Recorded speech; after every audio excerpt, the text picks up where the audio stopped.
Alors, je vais encore vous donner un autre exemple. Pourquoi? Parce que les équations différentielles comme les intégrales, parce que lorsqu'on parle des équations différentielles, on parle d'intégration. On l'appelle le calcul intégral. Les équations différentielles, ça revient à calcul intégral. Donc tout ça, c'est le calcul intégral. C'est pour cela qu'on a commencé par vous montrer comment intégrer, comment trouver l'intégrale d'une fonction. Une fois qu'on vous a donné comment calculer l'intégrale d'une fonction, on est passé aux équations différentielles. Parce qu'une équation différentielle, enfin, il devient une équation intégrale. Donc c'est un calcul intégral. Donc ça revient à bien maîtriser l'intégration, s'il vous plaît. S'il vous plaît, bien maîtriser l'intégration. Et si vous maîtrisez bien l'intégration des fonctions, vous allez être fort à la résolution dans la résolution des équations différentielles. D'accord? Alors, et pour bien maîtriser l'intégration, les exercices. C'est avec les exercices que vous allez être très fort en intégration et en équation différentielle. Si vous ne faites pas assez d'exercices, vous ne pouvez pas vous en sortir. Donc, moi, le conseil, c'est les exercices, s'il vous plaît. Beaucoup de calculs d'intégrale. Il ne faut pas s'attendre aux exercices que vous donne le professeur. Prenez l'Internet, prenez les exercices, faites les exercices corrigés tout seul. Et si vous êtes fort en intégration, vous allez revenir aux équations différentielles, vous allez transformer l'équation différentielle sous forme de l'intégrale, et c'est fini. Regarde, je vous donne un autre exemple.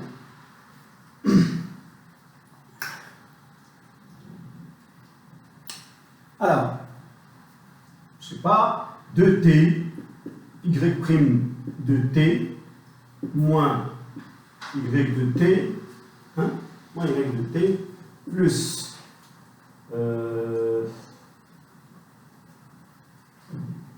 voilà, 3 plus 3, t, j'espère que ça va pas être difficile, ou bien plus 3, plus 3, une fonction constante, égale 0. Et je vous demande de résoudre ce problème. Je vous demande de résoudre ce problème. Alors, j'espère que c'est une très bonne équation. D'accord? J'espère que ça va être une très bonne équation. Et ça va descendre. Alors, ici, avant de commencer la résolution, il faut écrire votre équation sous la forme de y' égale à a de t plus b de t. Pour savoir c'est quoi a, c'est quoi b. Ici, tu ne peux pas savoir c'est quoi a. A, c'est pas de t, c'est pas moins 1. Attention, il faut rendre le problème comme ça. Donc, y' de t égale à, donc c'est 1 sur 2t, y de t plus moins 3 sur 2t. D'accord? Voilà. Donc, j'ai essayé de réécrire le problème sous la forme que je connais. D'accord? Alors, ça va être une fonction un peu difficile. En tout cas. Alors, qu'est-ce que je vais faire? Je vais résoudre. Tout d'abord, première étape, je vais résoudre y' égale à quoi? 1 sur 2t, y. Ça veut dire son second membre. Je l'appelle E0. Et après, je vais chercher des solutions particulières. Alors, résolvons cette équation. Alors, celle-là, ça va donner directement, si vous faites encore y' divisé par y ici, égale à 1 sur 2t. Ou non? On fait passer y de l'autre côté. Alors, vous faites l'intégrale de ça, égale l'intégrale de ça. C'est bon? Bien. L'intégrale de ça, c'est quoi? C'est ln. Donc, ln de y,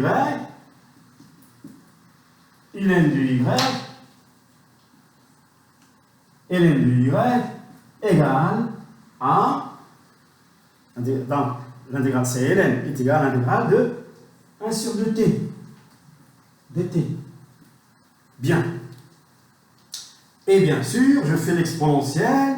Ça va me donner y égale à l'exponentielle de l'intégrale de 1 sur 2t. Bien. Donc, je passe par l'exponentielle. Je vais passer ici. Donc, vous vous rappelez de moins 3 sur 2t. C'est bien. Moins 3 sur 2t. Alors, c'est très facile. Vous divisez par y, vous faites l'intégrale, vous dites c'est ln, vous faites l'exponentielle, y, il va vous donner directement y. Vous faites rentrer l'exponentielle sur ln, ça va vous donner y. Alors, je mets l'exponentielle ici, ça va me donner quoi? Y égale à l'exponentielle, donc ici plus une constante, alpha. Je fais rentrer l'exponentielle, ça va me donner l'exponentielle de... Alors, c'est quoi l'intégrale de 1 sur 2t? L'intégrale de 1 sur 2t, c'est très facile. C'est 1 demi de ln. Donc, c'est exponentielle de 1 demi de ln de t fois exponentielle alpha. Donc, exponentielle alpha, je l'appelle lambda. Bien. Et c'est quoi l'exponentielle de 1 demi ln? L'exponentielle de ln, c'est quoi? L'exponentielle de ln, c'est t. Donc, ça va, je vais avoir dans tout ça, c'est lambda, t puissance 1 demi. T puissance 1 demi, ça veut dire racine de t. Ah. Donc, j'ai trouvé y égale lambda racine de t. Bravo. Ça, c'est quoi que j'ai trouvé? Qu'est-ce que j'ai trouvé? J'ai trouvé la solution de l'équation sans b de t, son second nombre. Ça veut dire que je l'appelle solution homogène. Et je mets ici un 0.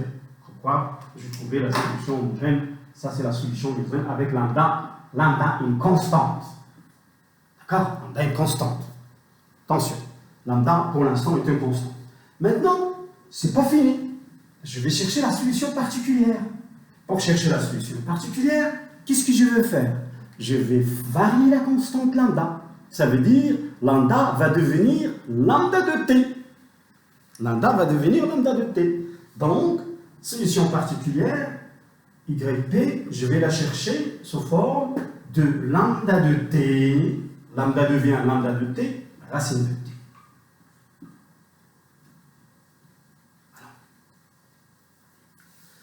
Alors, je vais essayer de trouver lambda de t. Tout revient à chercher lambda de t. Alors, pour trouver lambda de t, là, il y a du travail. Donc, qu'est-ce qu'on va faire? On va essayer de prendre yp, on va l'injecter la réinjecter maintenant dans l'équation complète. Dans l'équation complète. Ça veut dire on va prendre yp, on va l'injecter dans l'équation complète. J'espère bien, et si je me rappelle de l'équation complète, ça veut dire, je vais revenir à l'équation que j'avais donnée au début. C'est quoi l'équation que je vais donner? C'est y'.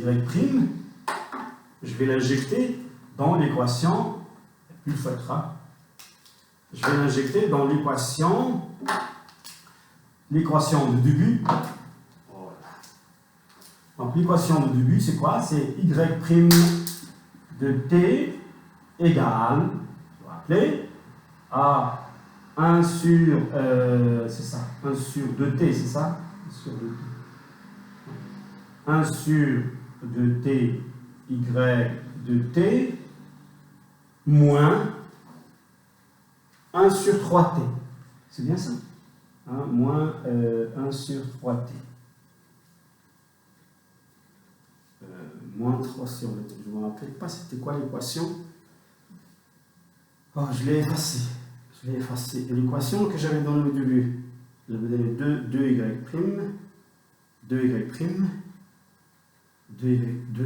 2t plus moins y de t, c'est ça?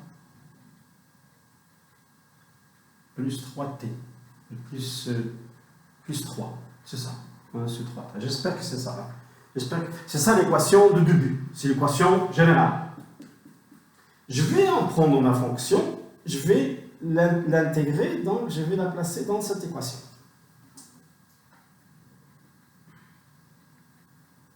Alors, qu'est-ce que je fais? C'est le tableau. Le tableau, il ne me permet pas de me rappeler de ce que j'ai écrit. Mais en tout cas, on essaye. On essaye avec... Donc ça, c'est l'équation générale.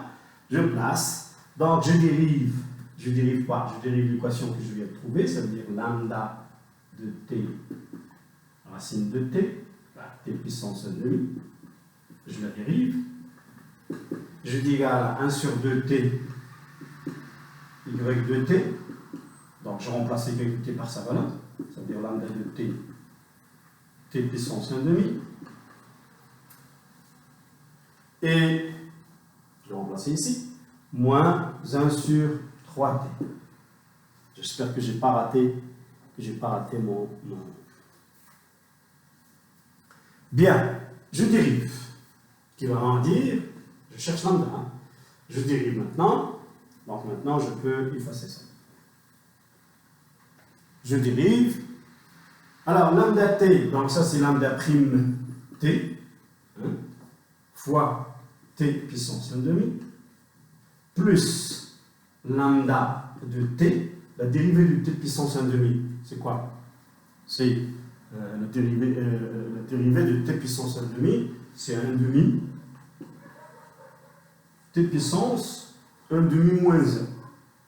T puissance 1,5 moins 1, ça veut dire moins 1,5. Voilà. Donc j'ai dérivé tout ça, et là est égal à 1 sur 2t, lambda de t, t puissance 1,5, et moins 1 sur 3t. D'accord? Moins 1 sur 3t. Qu'est-ce que j'ai fait là? J'ai essayé de développer cette dérivée-là. Si je n'ai pas fait erreur, lambda prime, t puissance 1,5, plus lambda fois 1,5 t puissance 1,5 moins 1, et ça donne tout ça, ça donne l'autre côté. Alors ici, comme j'ai dit, voilà, t puissance, voilà. Donc ici, vous allez remarquer encore qu'il doit y avoir une simplification. Donc normalement ici, je dois trouver moins 1,5 ici. Trouver moins 1,5. D'accord? Parce qu'il y a toujours celui-là qui simplifie.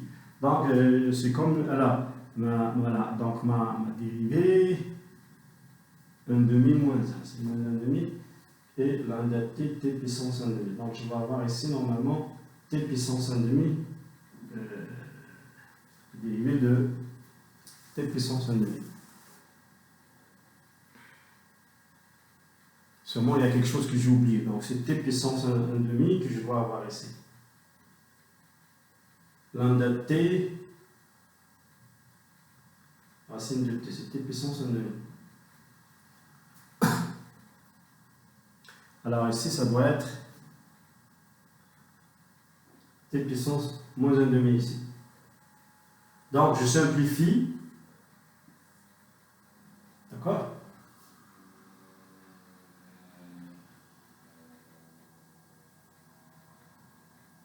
Non, j'ai fait une erreur. Ça se peut que j'ai oublié le... Ça se peut que j'ai oublié le...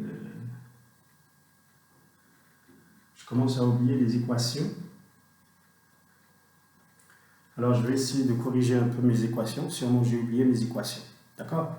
Je vais essayer de reprendre. Il y a quelque chose que j'ai oublié ici. Hein? Il y a quelque chose que j'ai oublié ici. Donc, déjà, la vidéo comment ça finit.